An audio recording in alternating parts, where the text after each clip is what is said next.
Chapter 4. From this day, natural philosophy, and particularly chemistry, in the most comprehensive sense of the term, became nearly my sole occupation. I read with ardor those works so full of genius and discrimination which modern inquirers have written on these subjects. I attended the lectures and cultivated the acquaintance of the men and science of the university, and I found even in Monsieur Krempe a great deal of sound sense and real information, combined, it is true, with a repulsive physiognomy and manners, but not on that account the less valuable. In Monsieur Waldman I found a true friend. His gentleness was never tinged by dogmatism, and his instructions were given with an air of kindness and good nature that banished every idea of pedantry. In 1,000 ways he soothed me for the path of knowledge, and made the most abstruse inquiries clear and facile to my apprehension. My application was at first fluctuating and uncertain.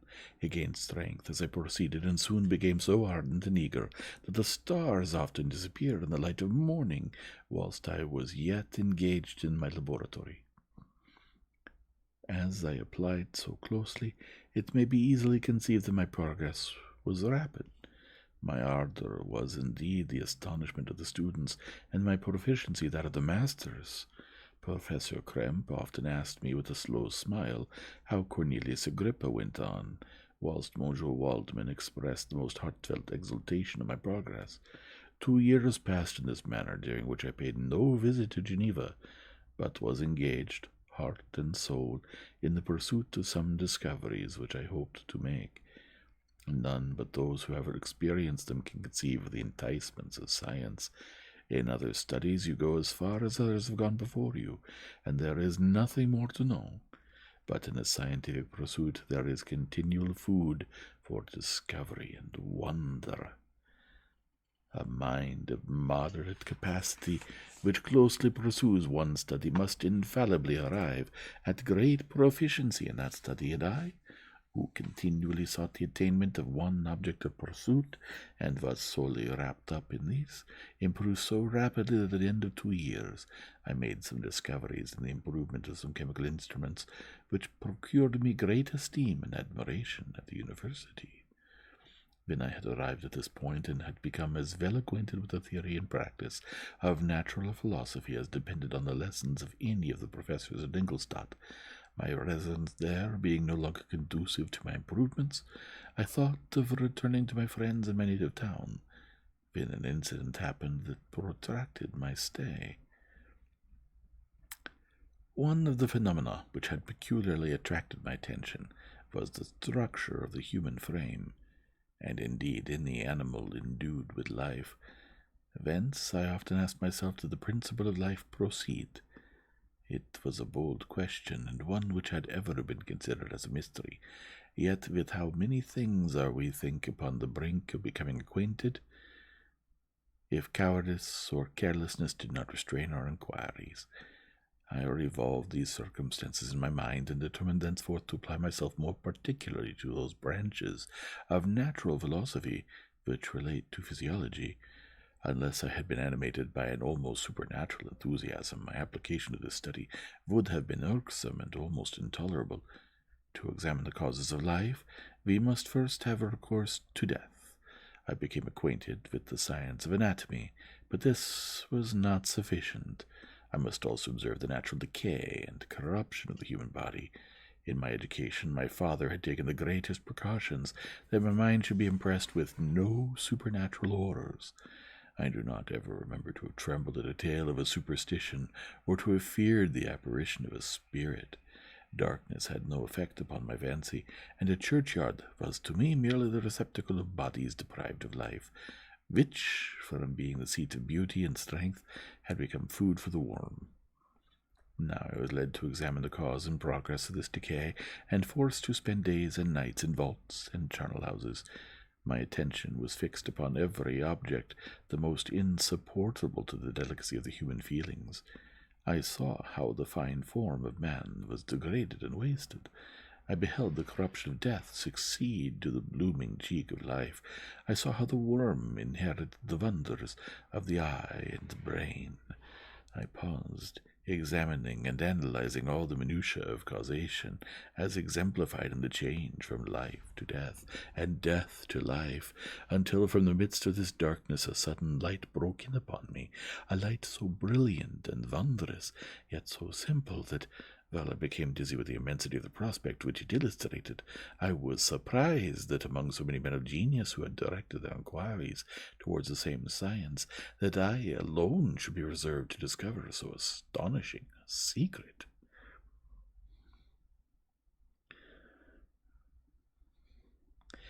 Remember, I am not recording the vision of a madman. The sun does not more certainly shine in the heavens than that which I now affirm is true. Some miracle might have produced it, yet the stages of the discovery were distinct and probable. After days and nights of incredible labor and fatigue, I succeeded in discovering the cause of generation and life. Nay, more, I became myself capable of bestowing animation upon lifeless matter. The astonishment which I had at first experienced in this discovery soon gave place to delight and rapture. After so much time spent in painful labor, to arrive at once at the summit of my desires was the most gratifying consumption of my toils. But this discovery was so great and overwhelmed that all the steps by which I had progressively led to it were obliterated, and I beheld only the result. What had been the study and desire of the wisest men since the creation of the world was now within my grasp. Not that, like a magic scene, it all opened upon me at once. The information I obtained was of a nature rather to direct my endeavors so soon as I should point them towards the object of my search, than to exhibit the object already accomplished. I was like the Arabian who had been buried with the dead, and found a passage to life, aided only by one glimmering and seemingly ineffectual light.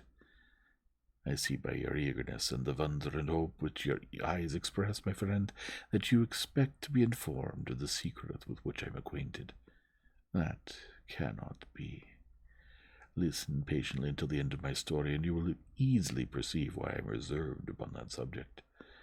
I will not lead you on, unguarded and ardent as I then was, to your destruction and infallible misery.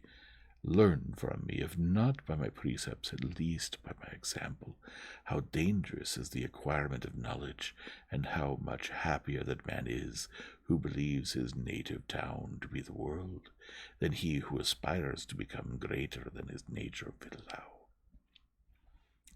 When I found so astonishing a power placed within my hands, I hesitated a long time concerning the manner in which I should employ it.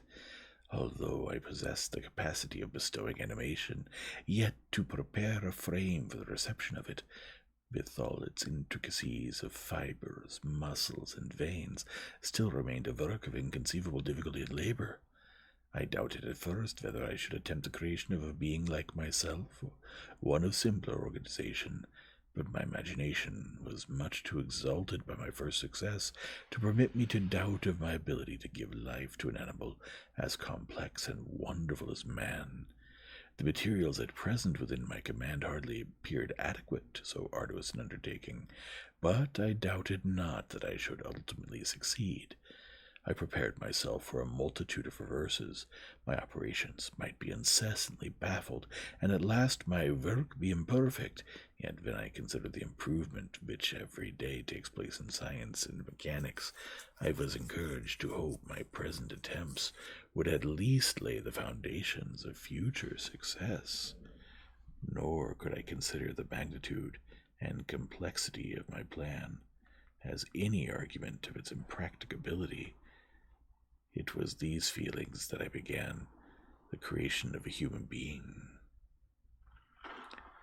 As the minuteness of the parts formed a great hindrance to my speed, I resolved, contrary to my first intention, to make the being of a gigantic stature, that is to say, about 8 feet in height, and proportionably large. After having formed this determination, and having spent some months in successfully collecting and arranging my materials, I began. No one can conceive the variety of feelings which bore me onwards like a hurricane in the first enthusiasm of success. Life and death appeared to me ideal bounds which I should first break through and pour a torrent of light into a dark world. A new species would bless me as its creator and source. Many happy and excellent natures would owe their being to me. No father could claim the gratitude of his child so completely as I should deserve theirs. Pursuing these reflections, I thought that if I could bestow animation upon lifeless matter, I might, in process of time, although I now found it impossible, renew life where death had apparently devoted the body to corruption. These thoughts supported my spirits, while I pursued my undertaking with unremitting ardor. My cheek had grown pale with study, and my person had become emaciated with confinement. Sometimes on the very brink of certainty I failed, yet still I clung to the hope which the next day or the next hour might realize.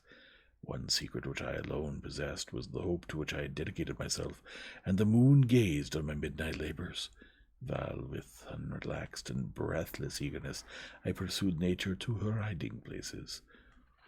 Who shall conceive the horrors of my secret toil as I dabbled among the unhallowed clamps of the grave, or tortured the living animal to animate the lifeless clay? My limbs now tremble and my eyes swim with remembrance, but then a restless and almost frantic impulse urged me forward. I seemed to have lost all soul or sensation but for this one pursuit. It was, indeed, but a passing trance that only made me feel with renewed acuteness so soon as, the unnatural stimulus ceasing to operate, I had returned to my old habits. I collected bones from charnel houses and disturbed with profane fingers the tremendous secrets of the human frame. In a solitary chamber, rather cell at the top of the house, and separated from all the other apartments by a gallery and staircase, I kept my workshop of filthy creation. My eyeballs were starting from their sockets and attending to the details of my employment. The dissecting room and the slaughterhouse furnished many of my materials, and often did my human nature turn with loathing from my occupation, while still urged on by an eagerness which perpetually increased. I brought my work near to a conclusion. The summer months passed while I was thus engaged, heart and soul, in one pursuit. It was a most beautiful season. Never did the fields bestow a more plentiful harvest, or the vines yield a more luxuriant vintage. But my eyes were insensible to the charms of nature, and the same feelings which made me neglect the scenes around me caused me also to forget those friends who were so many miles absent, and whom I had not seen for so long a time. I knew my silence disquieted them, and I well remember the words of my father. I know that while you are pleased with yourself, you will think of us with affection, and we shall hear regularly from you. You must pardon me if I regard an interruption in your correspondence as proof that your other duties are equally neglected. I knew well therefore, what would be my father's feelings, but I could not tear my thoughts from my employment, loathsome in itself, but which had taken an irresistible hold of my imagination. I wished, as it were, to procrastinate all that related to my feelings of affection until the great object, which swallowed up every habit of my nature, should be completed. I then thought that my father would be unjust if he ascribed my neglect to vice or faultiness on my part, but I am now convinced that he was justified in conceiving that I should not be altogether free from blame. A human being in perfection ought always to preserve a calm and peaceful mind, and never to allow passion or a transitory desire to disturb his tranquillity. I do not think that the pursuit of knowledge is an exception to this rule. If the study to which you apply yourself has a tendency to weaken your affections and to destroy your taste for those simple pleasures in which no alloy can possibly mix, then that study is certainly unlawful, that is to say, not befitting the human mind. If this rule were always observed, if no man allowed any pursuit whatsoever to interfere with the tranquillity of his domestic affections, Greece had not been enslaved. Caesar would have spared his country. America would have been discovered more gradually, and the empires of Mexico and Peru had not been destroyed. But I forget that I am moralizing in the most interesting part of my tale, and your looks remind me to proceed.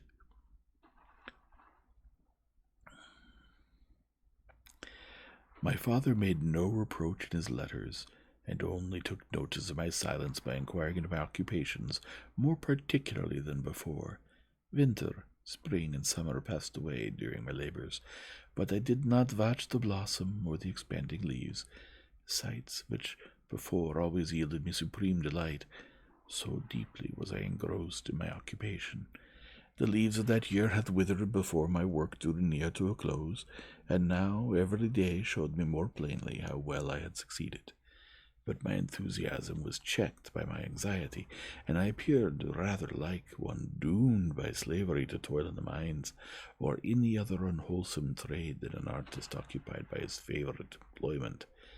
Every night I was oppressed by a slow fever, and I became nervous to a most painful degree. The fall of a leaf startled me, and I shunned my fellow creatures as if I had been guilty of a crime. Sometimes I grew alarmed at the wreck I perceived that I had become. The energy of my purpose alone sustained me. My labors would soon end, and I believed that exercise and amusement would then drive away incipient disease. And I promised myself both of these when my creation should be complete.